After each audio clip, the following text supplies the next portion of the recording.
Hola a todos, la idea de este video es poder abordar algunos de los temas que vimos en la clase el lunes pasado de criminología feminista y de construcción, particularmente el último tema que vimos en la clase, que es la prisionerización de las mujeres lesbianas y de las personas trans.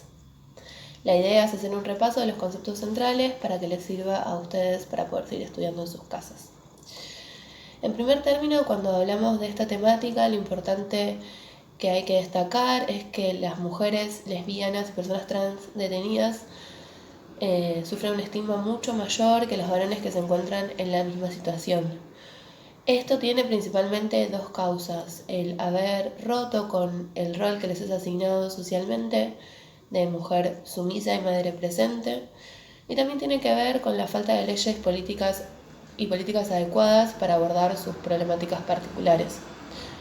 A su vez, a esto se le suman los graves padecimientos en cuanto a la violencia sexual y al hacinamiento que deben padecer en la institución carcelaria. En este sentido, es importante destacar que las investigaciones sobre delincuencia femenina se ajustan a parámetros derivados de una concepción androcéntrica y etnocéntrica que privilegia la mirada sobre el delincuente varón. Para las mujeres, la cárcel constituye un espacio que es discriminatorio y abusivo, y esto se expresa particularmente en el trato diferencial que es recibido y en el significado que es muy diferente para ellas. En cuanto al tratamiento, los regímenes más duros se expresan en la dificultad para acceder a derechos en la etapa de ejecución de la pena, en las largas condenas que son desproporcionadas con el ilícito cometido. Recordemos que la mayoría de las mujeres lesbianas y personas trans se encuentran detenidas por delitos no violentos. La alta proporción de detenidas sin condena, el mal estado de las instalaciones y la falta de atención y tratamiento especializado. Es importante destacar que la mayoría de las terapias se basan en tratamientos calificados como nerviosos, lo que genera una utilización de un estereotipo negativo asociando a la mujer como loca o histérica. A esto se le suma la escasa o nula capacitación laboral y las pocas actividades educativas y recreativas, que reflejan que no se utiliza una perspectiva de género y que sirve para reforzar la asignación de sexo y la idea androcéntrica de la mujer como subordinada, incapaz de tomar decisiones, sin responsabilidades. Esta consecuencia diferencial que produce el encarcelamiento de mujeres por razones de género se evidencia con más claridad en relación a la maternidad. Y esto responde al que el encarcelamiento se da en el marco de una sociedad que es desigual, en la que imperan patrones estereotipados que reservan para ellas el rol de responsable primario de la crianza.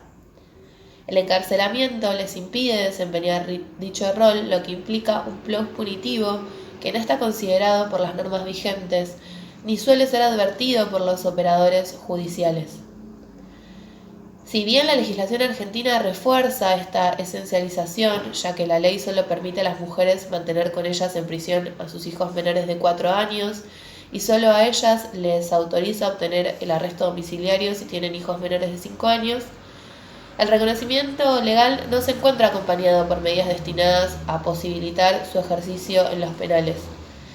Estos impedimentos constituyen una doble punición. La imposibilidad de cumplir con el rol materno inocula un sufrimiento en las mujeres que torna más onerosa la pena, y esto implica un castigo adicional, ya que estar imputadas por la comisión de un delito no debería acarrear la inhabilitación de la función materna. También es importante destacar que muchas de estas mujeres han sido abandonadas por sus compañeros o son madres solteras sin ningún tipo de apoyo. En las cárceles es usual que la mayoría de las visitantes sean mujeres, algo que es impensado en las prisiones masculinas. Si bien nosotros partimos de una mirada crítica hacia la naturalización de la función materna, también consideramos imperativo que las prácticas vigentes en las distintas agencias e instituciones no desconozcan los datos de la realidad y atiendan a las necesidades específicas que se plantean. El hecho de propugnar al mismo tiempo la eliminación de los roles estereotipados y la necesidad de implementar medidas que apoyen el ejercicio de la maternidad para nosotros no resulta una contradicción, porque estamos diferenciando en dos planos, el deber ser y el ser. Otro tema importante es destacar que el objetivo de los regímenes penitenciarios es devolver a las mujeres a la sociedad como una verdadera mujer, si es que esto existe, para lo cual se recurren a técnicas tradicionales de socialización. Los trabajos y la supuesta formación profesional está dirigida a aprender a coser, a planchar, a cocinar, a la confección de pequeñas artesanías, lo que se traduce en una total despreocupación por el mercado laboral que les espera cuando salgan en libertad.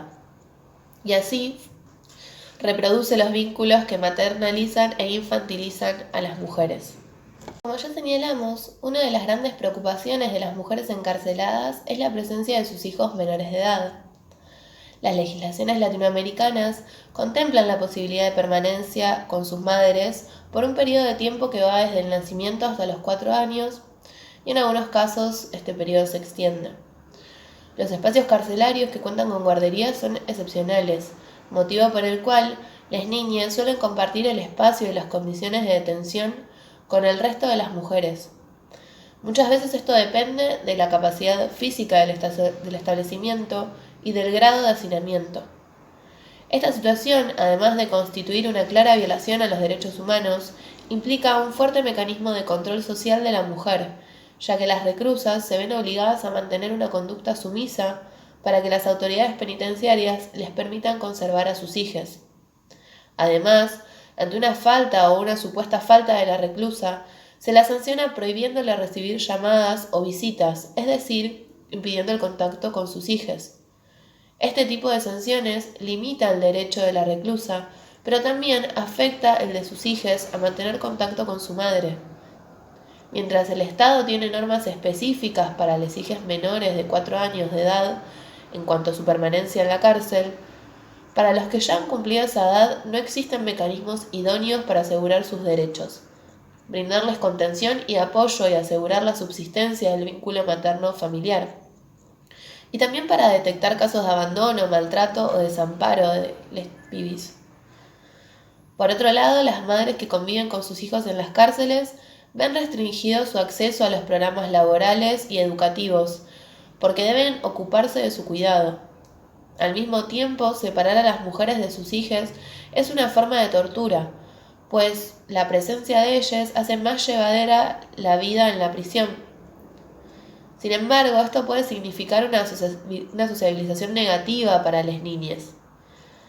Recordemos que charlábamos un poco en la clase que hay muchos chiquitos que después, por ejemplo, no saben utilizar un picaporte porque están acostumbrados a que los guardiacárceles les abran y les cierran las puertas. Por otro lado, esta situación problemática se le suma la falta de opciones para estos menores, ya que existen muy pocos centros que reciban a las niñas menores de edad de mujeres privadas de su libertad.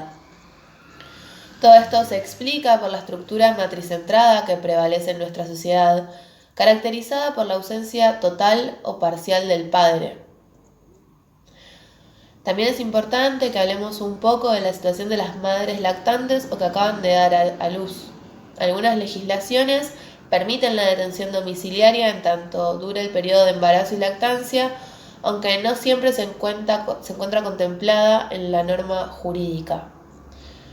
Por otro lado, y ya más en el ámbito de los derechos sexuales, en cuanto a las visitas íntimas, a diferencia de lo que pasa en los penales de varones, está en muy pocas cárceles latinoamericanas contempladas este derecho y en las que están se encuentra reglamentado. Suele ser objeto de fiscalizaciones y exigencias que los hombres reclusos no sufren, como es el uso forzoso de anticonceptivos, la obligación de estar casada o de mantener un vínculo estable. También es muy importante que señalemos la discriminación que sufren las mujeres reclusas lesbianas, a quienes se les niega el derecho de recibir visitas íntimas de sus compañeras. En los últimos años ha crecido exponencialmente el número de mujeres detenidas por delitos vinculados al narcomenudeo. Debemos enfatizar que el espacio donde se sitúan las mujeres privadas de la libertad no es un espacio neutral. También está marcada por las relaciones asimétricas de poder que determina el género, lo que concluye en detrimento de ellas y en su tratamiento en los espacios legales, procesales y de ejecución de la pena. Si bien la prisión ha sido estudiada muchas veces, las mujeres han sido olvidadas y homogeneizadas. Los cambios en la forma y la dimensión de la criminalidad alcanzan a las mujeres, especialmente en los delitos relacionados con el tráfico de drogas. Las concepciones sobre las mujeres que intervienen en los eslabones más bajos de la comercialización y el tráfico de sustancias estupefacientes se basan en suposiciones y estereotipos que dificultan la adecuada comprensión de los factores sociales, económicos y culturales que determinan su incursión en esta actividad. Y por otro lado, producen efectos particularmente perversos para aquellas, asignándoles roles estigmatizantes en la sociedad. En las últimas décadas, el número de mujeres encarceladas por delitos vinculados al comercio de drogas se ha incrementado drásticamente en el mundo.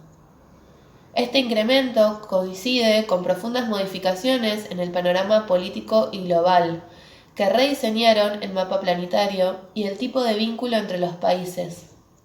Con la implementación de políticas económicas estructurales que transformaron las condiciones generales de la organización social del trabajo y con notables cambios en los patrones de consumo de estupefacientes. Tal incremento coincide con la emergencia de nuevos modelos familiares y de roles asociados a ellos. Diversos estudios demuestran que los delitos vinculados con las drogas tienen lugar en el marco de complejas redes y jerarquías sociales que trascienden las fronteras geopolíticas. Los puestos o roles más bajos tienen una mayor exposición al poder punitivo del Estado. Estos roles son desempeñados mayoritariamente por mujeres que tienen alta vulnerabilidad socioeconómica. Las desventajas y la discriminación que se observan en el mercado en general también se trasladan al mercado ilegal de drogas. Este último reproduce las condiciones de inequidad y de discriminación que se dan en el mercado del trabajo, las cuales no se expresan solo en las diferentes tasas de participación y desocupación que tienen las mujeres y varones, sino también en la calidad del empleo al que acceden. El aumento de los delitos relacionados con drogas en las mujeres es producto de la feminización de la pobreza, y este concepto es importantísimo, lo tienen que tener muy presente. Y atiende al alto número de mujeres encarceladas que son jefas de hogar, de precaria educación, de escaso acceso a empleos formales que pudieran darles una vida más digna. Las investigaciones sobre esta problemática en particular nos está reflejado que estas mujeres tienen a cargo hijos o nietos que mantener, y que en muchos casos son víctimas del encubrimiento de los hombres que las rodean, sus maridos, hijos o hermanos con los que comparten techo.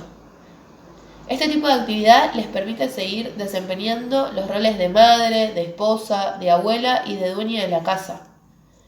Muchas veces las mujeres son quienes se encargan de la venta de la droga que les proporcionan los varones, ya sea para tapar la conducta infractora de sus parientes o por razones de subsistencia. Igualmente impactante es la situación de las mulas, que son las pequeñas transportistas de droga que cruzan fronteras dentro de los estados nacionales o internacionales, ya que no solo van a acarrear el riesgo de ser detenidas, sino que están poniendo en juego su salud y en muchos casos su vida. Si son sorprendidas reciben un trato atroz, muy discriminatorio, debido a los brutales procedimientos que se utilizan para obligarlas a expulsar la droga. Lejos de su familia, no tienen expectativa de salir de la cárcel por las largas condenas que reciben. A menudo son extranjeras y no tienen residencia en el país, lo que les imposibilita recibir los derechos que le corresponden en el marco de la ejecución de la pena. Constituyen un grupo que es particularmente vulnerable y no es casual que se las criminalice, ya que son el último eslabón del tráfico y contrabando de drogas. Nos parece importante poder finalizar este video dándole voz a las recomendaciones que realizan las organizaciones sociales y de derechos humanos que acompañan a las mujeres lesbianas y trans que están detenidas. En este sentido, lo primero que nos van a decir es que es imperativo terminar con el tratamiento diferencial que es aplicado a los hombres y mujeres encarceladas en lo que concierne a la aplicación de las medidas alternativas a la privación de la libertad y a la concesión de los beneficios extrapenitenciarios. Es necesario finalizar con las situaciones específicas de violencia que sufren las mujeres lesbianas y trans en prisión, tanto en la limitación o privación de sus derechos sexuales y reproductivos como en los abusos sexuales y de poder a las que son sometidas.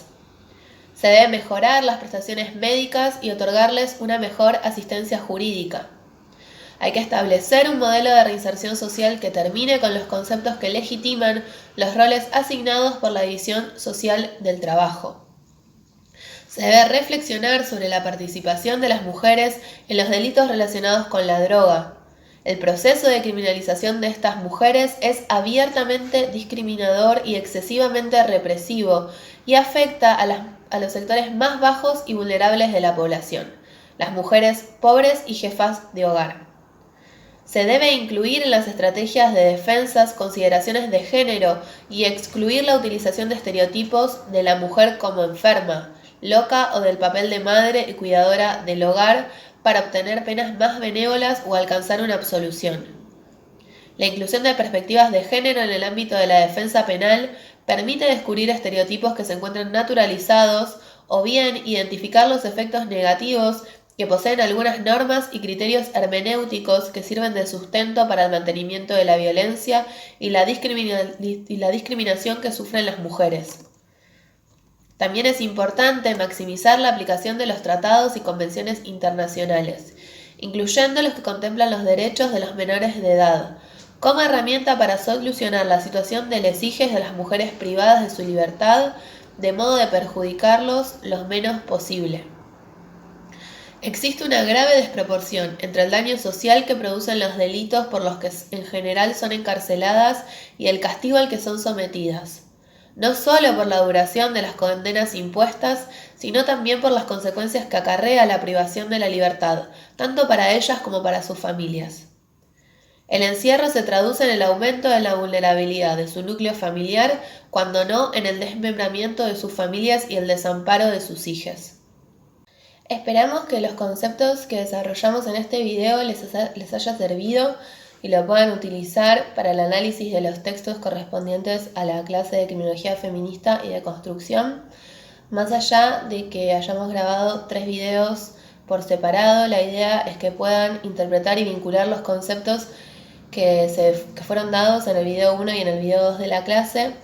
Es muy importante la mirada de la criminología crítica para los fenómenos que analizamos en este video y también de la dogmática penal. Les mando un saludo y espero que les haya servido. Hasta luego.